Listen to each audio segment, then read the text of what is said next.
puissant. Cœur à cœur. Consolation, transformation. Cœur à cœur. Délivrance et joie. Cœur à cœur. Témoignage puissant. Cœur à cœur. Consolation, transformation. Cœur à cœur. Délivrance et joie. Témoignage puissant, cœur à cœur, consolation, transformation, cœur à cœur, délivrance et joie, cœur à cœur.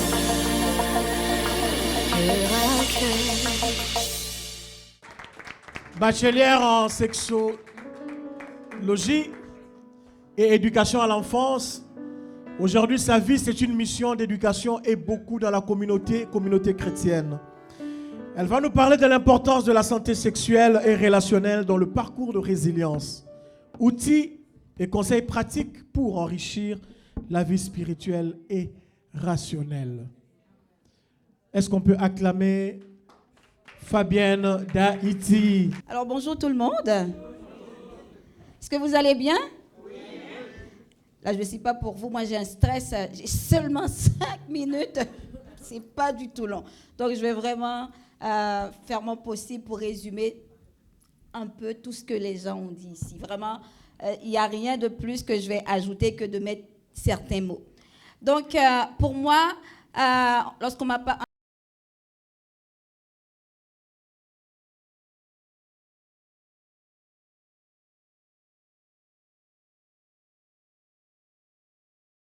L'ordre des sexologues, donc pour respecter l'ordre, donc je suis, comment je pourrais dire, technicienne comme vous voulez, intervenante en éducation à la sexualité, donc c'est tout. Donc on fait la même affaire. Donc pour parler comment, avec tout ce qu'on a dit tantôt, les témoignages des personnes, je ne sais pas pour vous, qu'est-ce que ça résume, les témoignages de ces personnes? Pour moi, c'est un background de stress.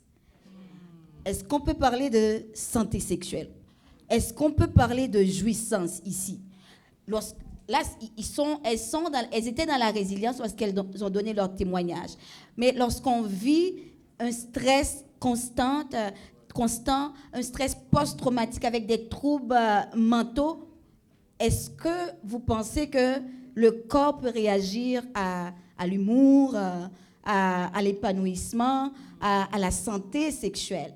Non, parce que la santé sexuelle, c'est quoi? C'est être capable de jouir, d'avoir du plaisir, autant en tant que femme, en tant qu'homme. Et quand je suis capable d'être libre, d'être épanouie dans le corps et dans l'esprit, je suis capable d'aller vers l'autre. Mais lorsqu'on vit avec autant de stress, que ces personnes ont pu vivre et que d'autres personnes vivent, le corps, que tu le veuilles ou non, le corps finit par réagir. Comment l'être humain, comment Dieu nous a créés en tant qu'être humain? Dieu nous a créés pas pour survivre, mais à quelque part, notre cerveau est là pour nous protéger du danger. Donc, c'est notre instinct de survie. Imagine que vous voyez un lion. Juste imaginez un lion, il n'y a personne ici qui va rester assis à me regarder. Vous allez tous courir. Sans même y réfléchir, vous allez courir. Et ça, c'est l'instinct de survie. C'est l'instinct de survie qui est automatique, qui est naturel, que tout être humain a. Même un enfant, un bébé qui sait... Bon, un bébé, c'est différent parce que lui, il va flatter le lion jusqu'à ce qu'il soit. Peut-être que le lion, Dieu va lui donner quelque chose, il va l'apaiser, puis il ne va pas manger le bébé. Peu importe. Il y a des histoires comme ça. Mais un enfant qui commence à comprendre, dès qu'il voit, il va voir un lion, il va vouloir courir aussi. Donc, c'est l'instinct de survie. Mais imaginez les personnes qui vivent qui vivent dans un stress constant, ils vivent tout simplement avec ce stress. C'est comme si tous les jours, ils courent, il y a un lion qui court après eux. Toujours. Quels sont ces types, ces formes de traumatisme?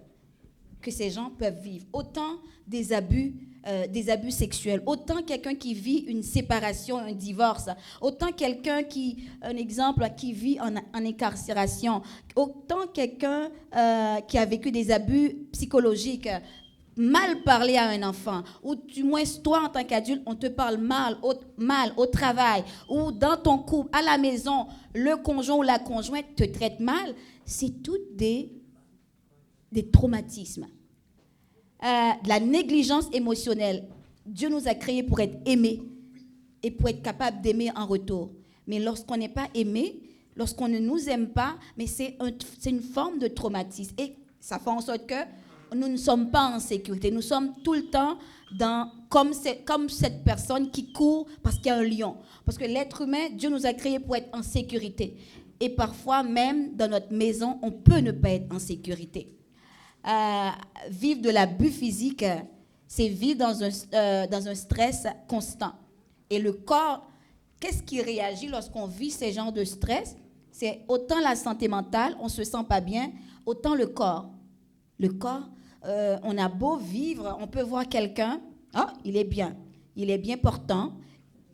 On va se forcer, parce que lorsqu'il y a du monde, on va se forcer à sourire, mais la personne à l'intérieur, vraiment. On peut porter plusieurs costumes. Toutes les personnes qui étaient présentes, on peut imaginer leur rôle social dans la société. On porte plusieurs costumes. Ça peut bien paraître. Mais au fond, est-ce qu'on est vraiment bien? C'est ce qu'il faut se poser. Donc, moi, j'aimerais ça vous laisser avec la définition, parce que j'ai essayé de chercher la définition de résilience. Le terme de résilience a été emprunté aux sciences physiques, qui est la capacité d'un métal à résister aux pressions et à reprendre sa structure initiale après avoir été déformé. En psychologie, la résilience est la capacité à vivre, à réussir, à se développer en dépit de l'adversité. Donc, chaque personne, pour devenir résilient, ça peut prendre autant 5 ans, ça peut prendre une journée. Ça peut prendre autant 2 ans, ça peut prendre 10 ans, ça peut prendre toute la vie, ça peut ne jamais arriver. Ce n'est pas une question de manque de courage, ce n'est pas une question de manque de foi. C'est pour ça que c'est important. Il n'y a personne ici qui a le droit de juger quelqu'un. Parce qu'on ne sait pas qu'est-ce que la personne vit. Je me rappelle une fois que j'étais adolescente, dans ma propre maison. Je ne m'y attendais pas. Parce que lorsqu'on parle de sexualité, d'agression sexuelle, même s'il n'y a pas de viol, de pénétration, se faire toucher sans le consentement de quelqu'un, c'est une agression. J'étais couchée, puis tout d'un coup, je me sentais touchée. C'est bizarre, c'est drôle de toucher. Tout d'un coup, mes seins sont touchés. Tout d'un coup, je dis, voilà, je vais voir qu'est-ce que va faire la personne. Quelqu'un à qui tu as confiance. Puis tout d'un coup, tu dis non, ça, je ne veux pas l'accepter. Et je m'enfuis. Automatiquement, je m'enfuis. Je trouve quelqu'un dans la même nuit. Je lui ai dit, j'ai été touchée. Puis la personne n'a pas nécessairement une compétence en psychologie. Elle m'a pris dans ses bras et dit, viens, on change de chambre. Et voilà, moi, en une nuit, je ne connaissais pas Dieu. Dieu m'a guéri. Donc, ma guérison a été faite automatiquement. Et plus jamais, c'est vrai, ma vie n'a été plus jamais la même petite fille. J'ai quand même grandi avec la méfiance envers cette personne. Je te regarde là. Là, j'avais 12 ans, mais j'étais devenue une adulte. Parce que automatiquement, ça m'a fait grandir, ça m'a fait maturer. Je te watch, tu peux plus rien faire. Donc, j'étais comme, ma mère n'était plus là. J'étais plus en mesure de devenir une adolescente rebelle aux yeux des personnes, mais je jouais avec cette carte-là. Tu ne peux plus me rien dire comme personne, parce que là, je suis devenue mature. Donc, la résilience, c'est vraiment pour certaines personnes. J'ai été comme chanceuse comme personne, parce que la plupart du temps, les gens peuvent vivre 40 ans, 50 ans. Il n'y a personne à qui pouvait briser ce silence. Parce que dans les agressions sexuelles, briser le silence, trouver quelqu'un automatiquement. Des fois, ce n'est pas nécessaire de parler à tout le monde. Juste trouver quelqu'un qui a confiance en toi, ça vient valider ce que toi, la honte ne vient plus faire sa place dans ta vie. La honte, la culpabilité ne vient plus ruiner, parce que là, je sais. J'ai 12 ans, j'ai 13 ans, j'ai rien cherché. Et même en thérapie, il y a plusieurs personnes, même après des années de thérapie, mais là, j'ai senti quelque chose dans mon corps. Ça se peut que j'ai aimé, j'ai apprécié. Non, il n'y a pas de consentement. Je n'étais qu'un enfant. Et même si tu es une femme, tu n'as pas donné ton consentement, mais malheureusement, le corps répond à une stimulation. Mais ça ne peut pas être du désir sexuel. Ça ne peut pas être une libido. C'est juste tout simplement, je n'ai pas donné mon consentement et j'ai été agressée. Donc, les personnes, comme au niveau psychologique, ont de la difficulté à faire ce transfert. Même après 30 ans, même après 40 ans, ça prend vraiment la grâce de Dieu pour avoir la délivrance. Et je bénis le Seigneur pour la vie de ces personnes. Oui, c'était pas nécessairement... Il y avait de l'agression sexuelle, mais il y avait d'autres choses. Mais peu importe, comment je pourrais dire, pour avoir la résilience, ça prend vraiment la grâce de Dieu. Ça prend vraiment la puissance de Dieu. Combien de personnes, malgré des thérapies, qui n'arrivent pas à passer au travers. Donc, qu'est-ce qu'on peut faire? Donc, j'ai seulement 5 minutes. Qu'est-ce qu'on peut faire? La difficulté, c'est vraiment d'habiter le corps. Quand on parle de honte, de culpabilité, c'est la honte. Ce corps, finalement, je l'ai utilisé, il a été utilisé pour me rendre coupable, pour me rendre honteux. Alors, je ne veux plus voir ce corps, je ne veux plus m'intéresser à ce corps. Donc, mentalement, c'est c'est pas un déni, mais c'est comme une abstraction de son corps. Il y a des personnes qui vont s'automutiler. Il y a des personnes qui vont avoir des comportements à risque, autant sexuels, autant dans des abus de drogue, se piquer et toutes sortes de choses, tout simplement qui vont se mettre dans des situations qui vont mettre leur vie à risque. Donc, c'est sûr que dans les cas de violence conjugale, ce n'est pas nécessairement suite à des agressions sexuelles, mais quelqu'un qui a vécu toutes sortes d'abus, il finit par ne plus être vulnérable à toutes sortes de manipulations. Donc, qu'est-ce qu'il faut faire? Il faut vraiment quelques pistes de solutions. Ce ne sera pas long, je finis.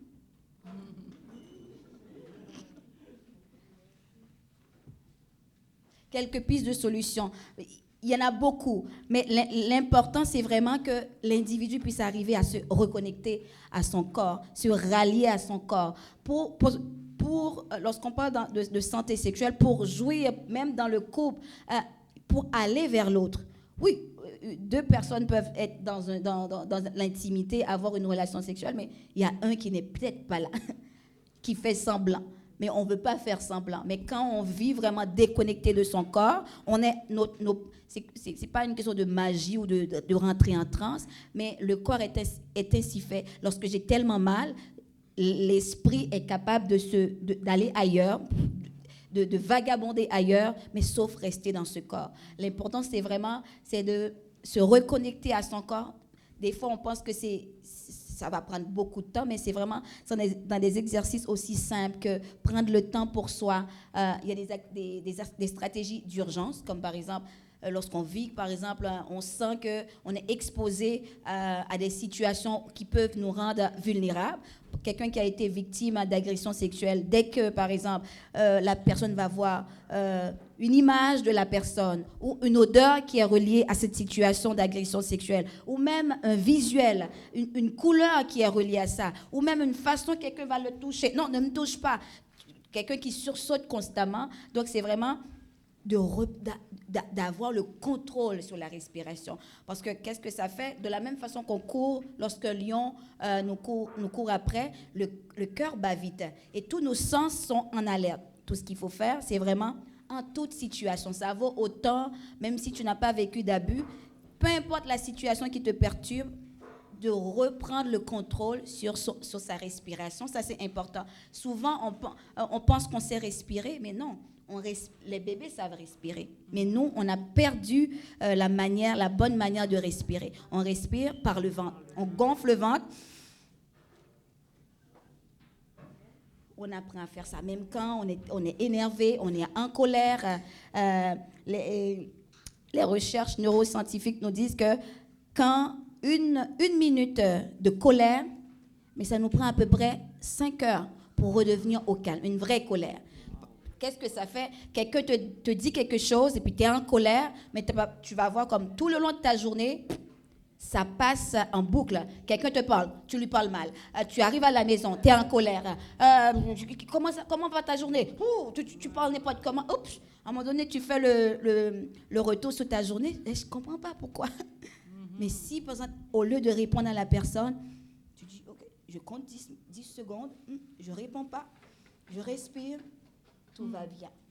Donc, il faut aussi des stratégies à moyen terme. Oui, on peut faire des stratégies à court terme, prendre des pauses, des pensées positives, ça marche. Que ce soit de la Bible, des versets de la Bible, la répétition de quelque chose, ça finit par être une habitude. La joie de l'Éternel est ma force. Je n'ai pas de force. C'est quoi cette affaire-là? La joie de l'Éternel est ma force, mais ton cerveau va finir par l'accepter. Et le soutien d'un proche, c'est vraiment important d'avoir un bon entourage. Ce n'est pas nécessairement d'avoir beaucoup d'amis, mais avoir un bon entourage dans la famille, un ami à qui tu peux parler, juste te parler sans juger. Et je pense que c'est important que les chrétiens puissent être dans la mission que Dieu a pour nous. On n'est pas là pour juger les gens, parce que nous sommes des rescapés de Dieu. Il nous a rescapés partout où est-ce qu'on était. Donc, quand quelqu'un vient à nous, on n'a pas besoin nécessairement de savoir ce que la personne vit s'il ne nous explique pas, mais juste être là à côté de quelqu'un qui nous... Parce que c'est pour ça qu'on est payé intervenant psychologue. On nous parle, des fois on fait des retours, mais quand même, tu es capable d'être des oreilles pour écouter les gens, c'est merveilleux.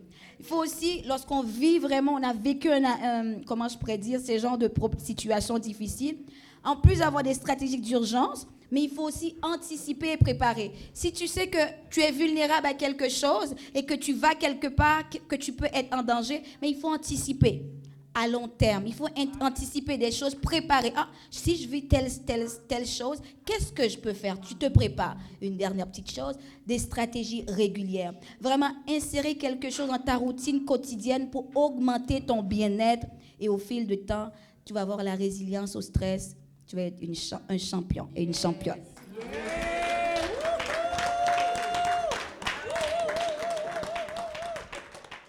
Merci. Témoignage puissant.